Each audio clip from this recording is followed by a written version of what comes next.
So, ihr Lieben, weiter geht's mit The Invincible. Wichtige Nachricht für euch.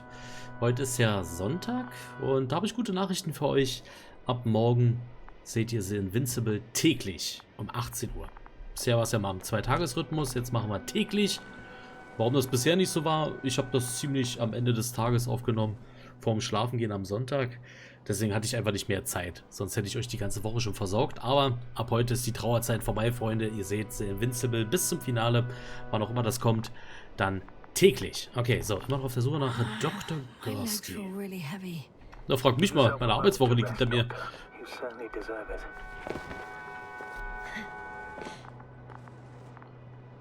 Na, Moment mal. Dr. Gorsky macht... Achso, das ist der... Unsere wunderschöne Begleiterin namens Luna. Ich denke die ganze Zeit, hier ist ein Signal in der Nähe. Da ist unser kleiner Freundin? Undefiniert? Ich weiß es nicht.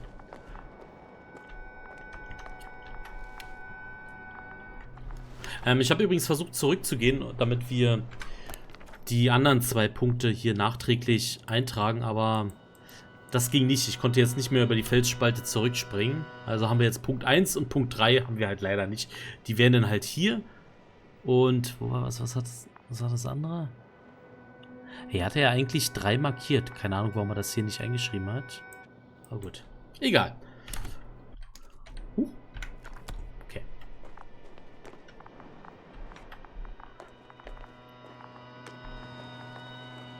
Oh, hi. One step at a time, Yasna. One step at a time.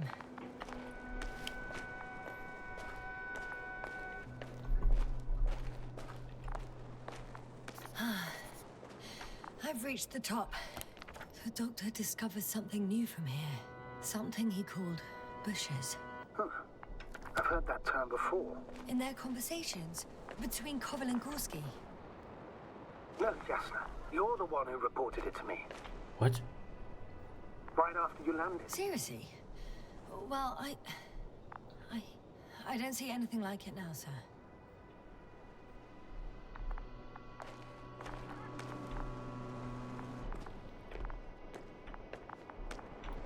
Jetzt habe ich den Untertitel nicht gelesen, von welchem Begriff sie geredet haben, was sie entdeckt haben. Genau in dem Moment habe ich jetzt hier in diese Karte geguckt. Das ist natürlich jetzt für mich sehr ärgerlich. Oh, verflucht.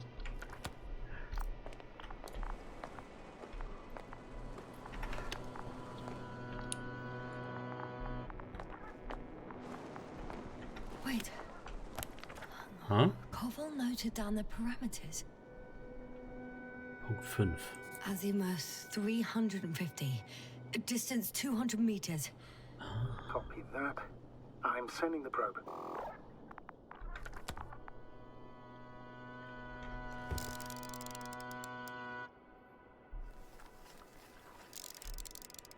Got it. I see the bushes. And the doctor? Hard to tell. Visibility is poor. It's gonna be harder than before. Ja, aber Luna ist ja I da. don't know how the doctor... When it comes to finding a safe route, there won't be a problem. But you'll have to get there on your own 2 feet. I suppose the probe will carry out the first task. It's capable yet? Of course. I set the environment analysis mode. The probe will calculate the best route between your location and your destination. It'll guide you along the defined path. The calculations will only take a moment. Viel zu sehen ist tatsächlich nicht von hier aus.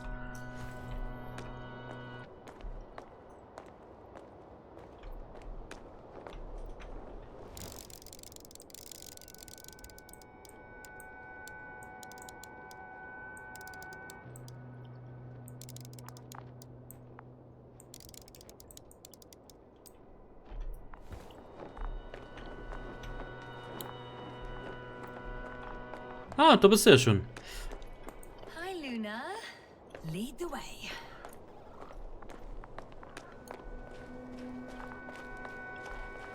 I must say, it's a clever device, this probe of ours. Hey, can it fly for this long? Yes. Longer than you can stand on your feet. Sounds like the perfect research unit. Maybe even better than a human. Well, let's not exaggerate.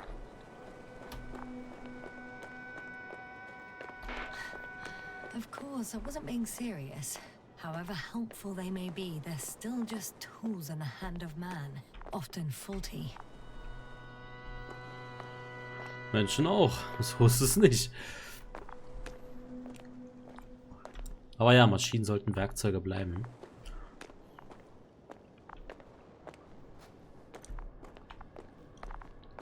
Nicht, dass sie uns sonst ausrangieren, wenn sie merken, naja, ihr seid aber ganz schön fehlerhaft, Freunde.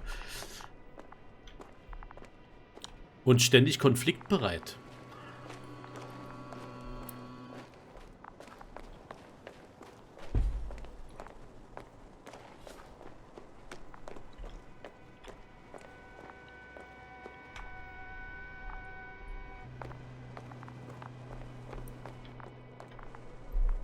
Also ich muss sagen, das sieht großartig aus, ne? Also ernsthaft jetzt. Oh, we have a problem. Something serious? I already mentioned the faulty machines, right? Well, the route determined by the algorithm goes over a chasm. I can repeat the command. No. We'll go around. Unfortunately, this is an outdated model. Such mistakes are inevitable. But the perception module itself has already been greatly improved. Its accuracy increases exponentially. Exponentially? Can you imagine us, proteinaceous creatures, developing so quickly, sir? No, not in the course of evolution. You can't perfect a person like that. That's right, you can't. We wait thousands of years for visible changes. Oh, have you started to fear for your position? Well, everything indicates that the clear distinction between humans and robots will soon disappear. And then what?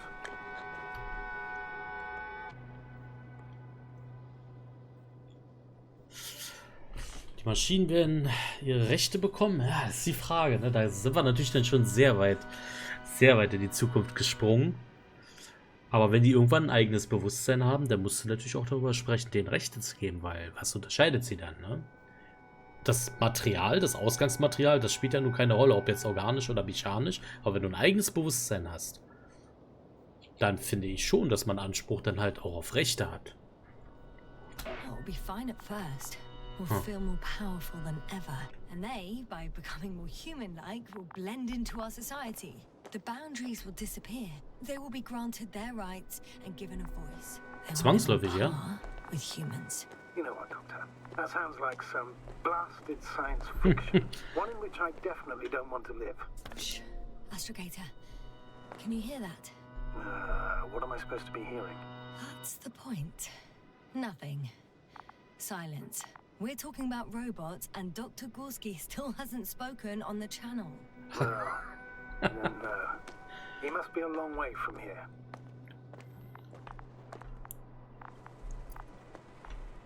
Detroit Become Human hat das sehr gut thematisiert, wie ich finde. Hatte ich auch angefangen zu Let's Playen, findet ihr bei mir unter abgebrochene Games, könnt ihr gerne mal reinschauen.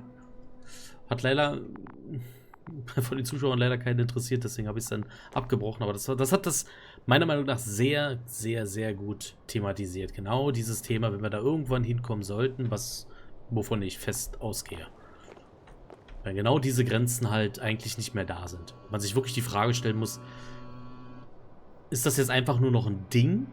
Oder haben wir es hier mit einer Person, mit einer Persönlichkeit zu tun? Sehr spannende Frage und vor allem auch sehr gut umgesetzt, wie ich finde, in Detroit Become Human.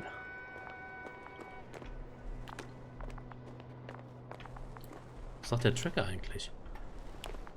Bis jetzt nur das Signal von unserer stillen Begleiterin.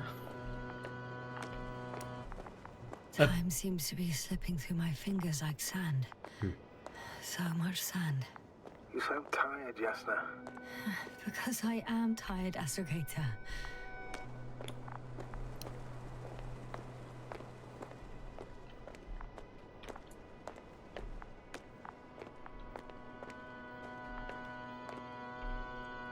Also ich meine, Raumfahrt, das werden wir vielleicht nicht mehr miterleben, aber ich denke mal so künstliche Intelligenz und Roboter, die dann wirklich im Alltag integriert sind, ich glaube, das werden wir zu unseren Lebzeiten noch mitbekommen, Freunde. Da bin ich sehr gespannt drauf. Dr. Gorsky, are you here somewhere?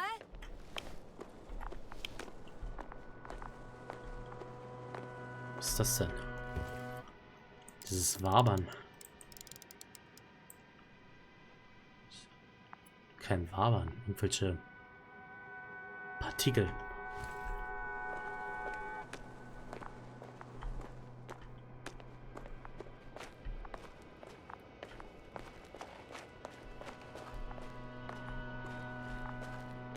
These bushes are kind of weird. You better stay away, Doctor. I'd like a brief description. Just keep a distance. Allow me to use the language I would use to describe living forms, sir. Of course. So they look like pituitary, brush-like formations. They grow out of cracks in the bare rock.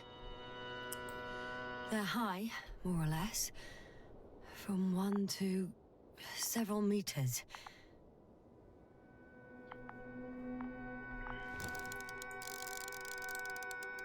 Was sind das für Splitter?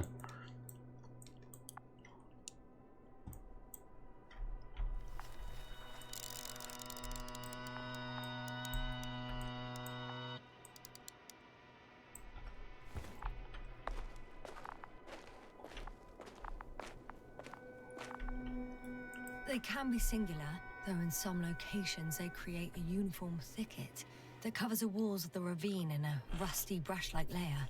That's how it looks, to put it briefly. Would you also venture to guess their significance? Some function, purpose? Schwierig, schwierig. Energiegewinnung. Verteidigungssystem. Koloniales System.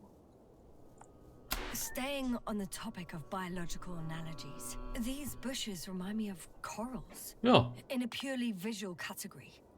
Because they're far from marine organisms. So I would guess that these are colonial structures. Perhaps rock-forming ones.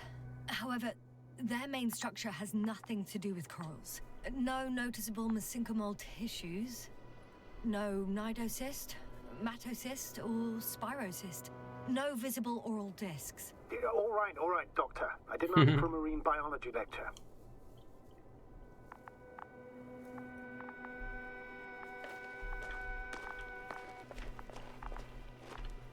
Ich will jetzt eigentlich ungern am Mann den Dingern laufen. Aber wir machen es einfach mal.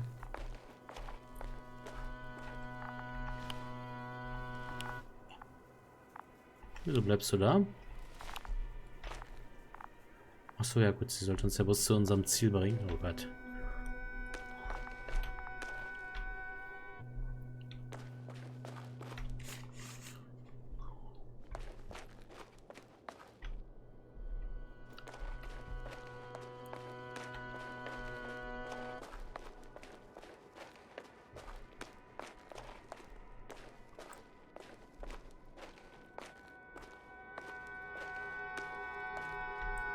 Astrogator, Gorsky's not here. I'm afraid he continued to explore. And if he went where I think he did, he might have lost contact with the camp as well as Dragonfly. So we will most likely lose contact too. Possibly. Well, there's only one way to be certain. It's your decision, sir. Please continue your search. We have to find him. Ja, ich würde jetzt auch nachsehen. Klar, warum jetzt umdrehen? That's the unwritten rule, isn't it? Under no circumstances do we leave anyone behind. That's right, Doctor. You can lose everything else, but you have to have the crew on board. The living and the dead. This is one of the most crucial imperatives, even though it's not in the regulations. Ja, zumindest müssen wir abklären, was mit ihm passiert ist. Wir wissen weder das eine noch das andere. Er könnte ja im selben Zustand sein, wie die ersten beiden, die wir gefunden haben. Ne, Merit war die zweite, ne? Na, ihr wisst, was ich meine. Wir haben jetzt zwei Leute... Wen haben wir zuerst gefunden? Warte mal, wir hatten... Crowther hat wir zuerst gefunden. Hatten wir Merit danach gefunden? Oder war der andere davor? Ich weiß jetzt gerade gar nicht mehr. Aber wie gesagt, wir wissen ja nicht, was mit Gorsky ist. Und selbst wenn er in dem Zustand ist wie Crowther zum Beispiel, trotzdem lebt er ja noch. Also natürlich Schauen wir nach, was mit ihm passiert ist. Aber ich fühle mich echt nicht wohl, da reinzulaufen, ne? Das fühlt sich, ich weiß nicht warum, das fühlt sich wie eine Falle an. Aber hier ist ja nichts. Warum sollte uns also Gefahr drohen?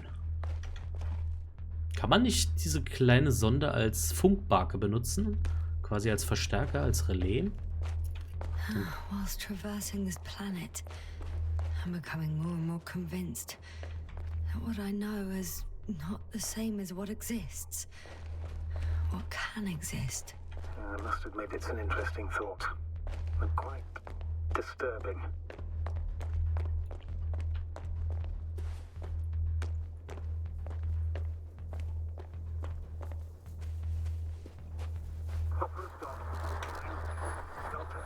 The line's breaking up, but I understood. I'll let you know, sir, when I come out of the tunnel. Tja, jetzt müssen wir uns aber da durchflügen, ne?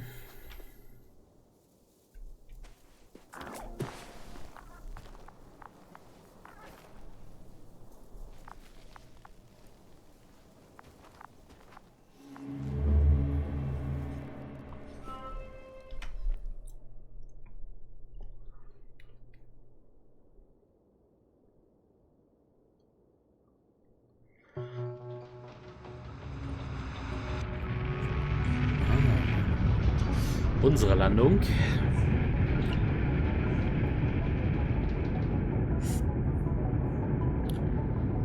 Altitude 24,000. Speed 250. Going smoothly, Hopper?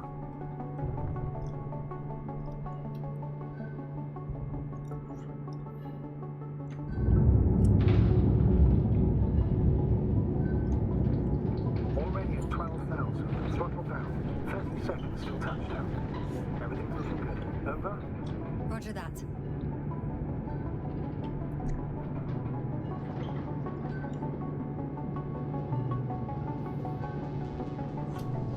Altitude 5,000. Ignition 10%. I record data dropout, but otherwise still looking good.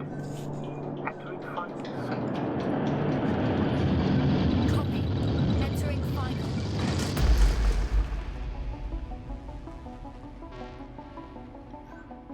Hopper has landed. I repeat, Hopper has landed. Astrogator, Okay. can you hear me? Loud and clear. Any side effects?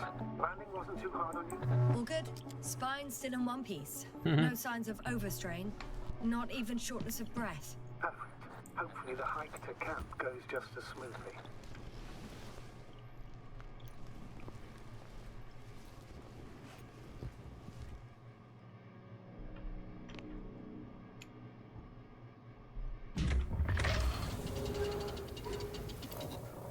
Naja, I'm going outside. das Beetle. 100%. The dust has already settled.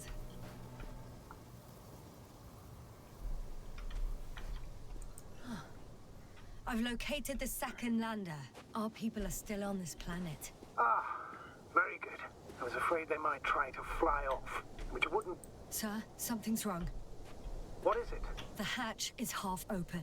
Did they report hydraulics failure? How should I know? You were the last person in contact with the crew doctor. Right. I'm inside. And? How is it?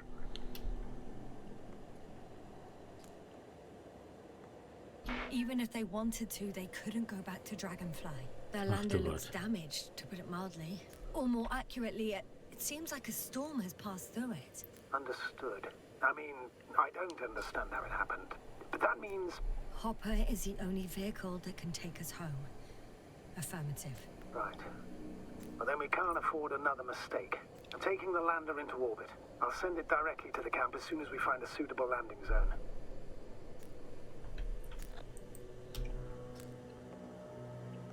We've gotten out of worse than this. Equipment breaks from time to time, that's normal. But now, Go ahead. What's bothering you? this lack of communication, it takes too long. Especially considering there's a cyberneticist amongst them. Yes. It worries me too.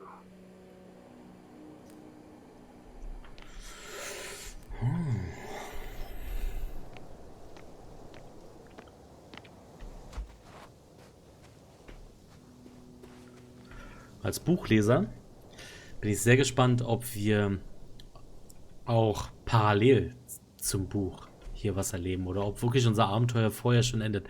Es wäre halt wirklich ziemlich geil, wenn sie es irgendwie schaffen, das miteinander zu kombinieren.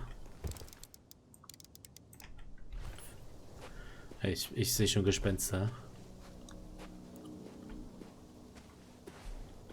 Hier wird es aber keine Tastenräuber geben. Warte mal, wo geht's denn da?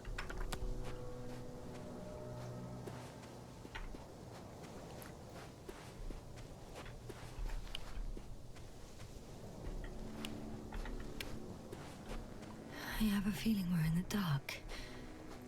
We have to find a way. Agreed. You should move on. Oh, that's not quite what I meant. But yeah, I probably should. Das spielt übrigens Fotomodus, ne? Ach, das sieht ja fantastisch aus. Das sieht ja großartig aus. Also alleine das schon, ne? Auf der Oberfläche eines fremden Planeten stehen so völlig andere Panoramen zu sehen. Oh, ich komme mir voll ins Schwärmen dann. Wenn der Grund unseres Aufenthaltes hier nicht so ernst wäre.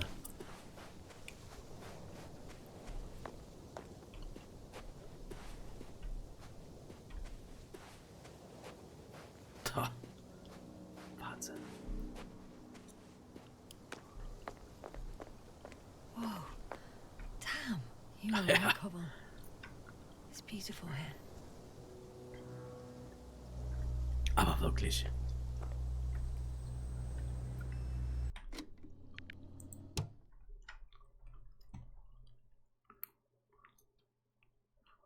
Ja, sorry, aber das kann ich hier nicht unfotografiert lassen. Lasst mich in Ruhe. Ich will das machen. So. Schon vorbei. Keine Angst. Ich mache das jetzt nicht alle paar Meter. Aber nee, das war jetzt viel zu schön. Das kann ich nicht einfach unfotografiert lassen. Nee, nee, nee.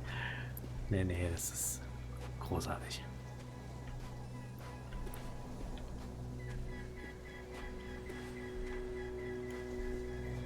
Toll. Es fühlt sich tatsächlich fremdartig an. Also ich habe jetzt nicht das Gefühl, dass ich durch Gebirge auf der Erde laufe. Ich weiß nicht warum. Dabei sind es einfach nur Felsen, Wüste, bisschen Wasser. Ein Ringplanet am Horizont, wer kennt's nicht. Aber irgendwie, nee, das haben die richtig gut gemacht. Und der Planet da oben, der sieht auch fantastisch aus. Die Bergkette da, diese Details halt auch, ne? Wenn man bedenkt, das ist so ein kleines Spiel von so einem kleinen Studio. Ist es von einem kleinen Studio? Ich weiß es nicht. Admire a beautiful view. An hour seems like a minute. Ja. But a minute on a hot stove will seem longer than an hour. Does Regis III feel like a hot stove? Sometimes. Kein Kommentar.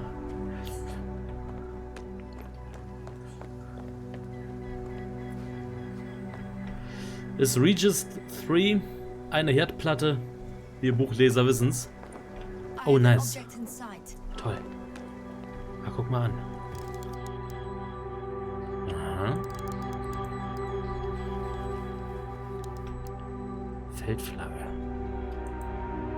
This is where they searched the ocean's biocenosis. Meaning, oh, where they caught that fish, right? Yeah. They stopped here first, then walked along the coastline northward. Correct. But I think you might consider taking a shortcut towards the east, straight to the camp. Copy that. Heading east. Richtung Osten. Oh, ich würde aber da gerne runter. Ich kann aber... Ne, ich kann leider nicht runter. Ich würde gerne an den Strand gehen, tatsächlich.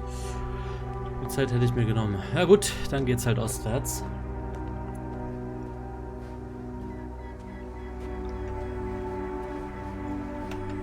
Können wir denn hier lang gehen?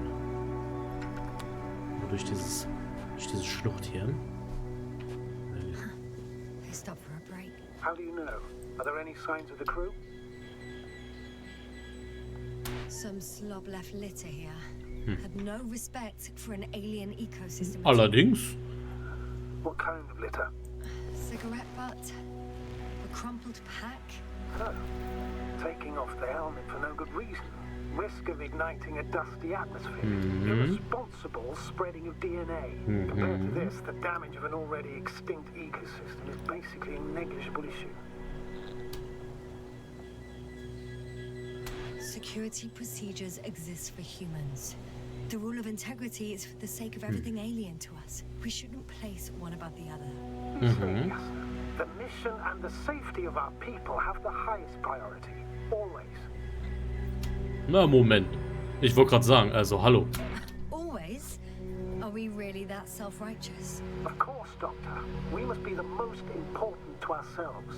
And they must be the most important to themselves. Nee. Whoever they will be. In the end, the strongest will survive. Isn't that how evolution works?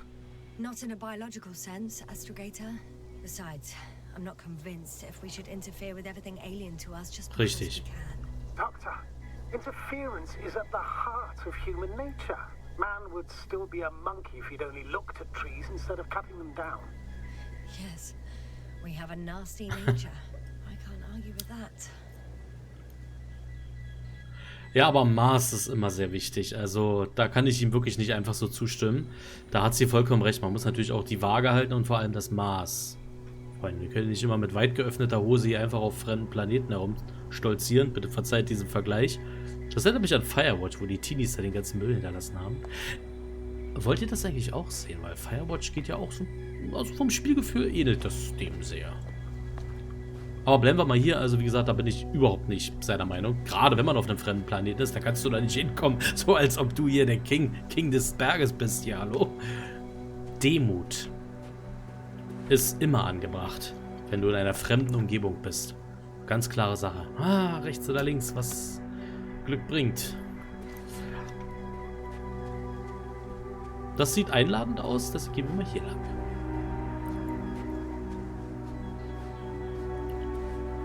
Das sieht aus wie der unscheinbarere Weg.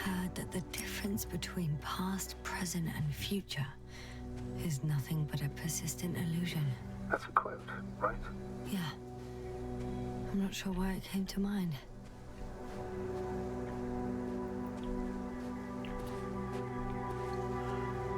Gesetz des Stärkeren.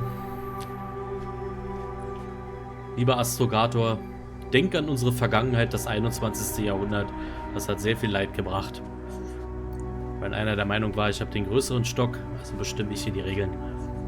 Das hat wirklich zu sehr viel Leid geführt in der Geschichte. Na Gott sei Dank sind wir jetzt gerade in der Zukunft und haben so etwas hinter uns, nicht wahr?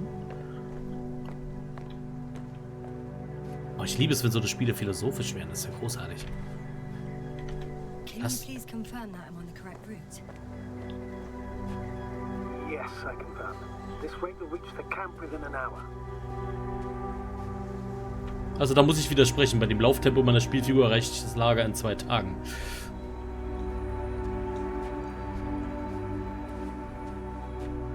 Ich würde gerne... Ich bin so schrecklich neugierig, ne? Aber wahrscheinlich kann man hier nicht hochgehen. Oh, schade.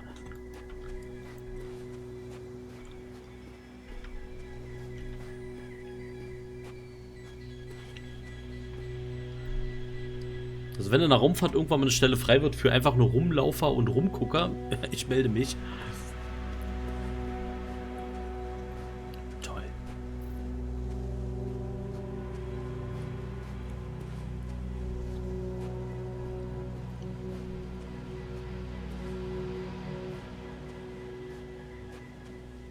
Ich muss sagen, ich finde das Lauftempo aber tatsächlich ziemlich angemessen.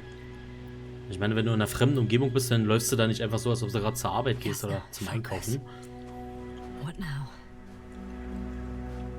Sondern genauso. Du wägst jeden Schritt ab.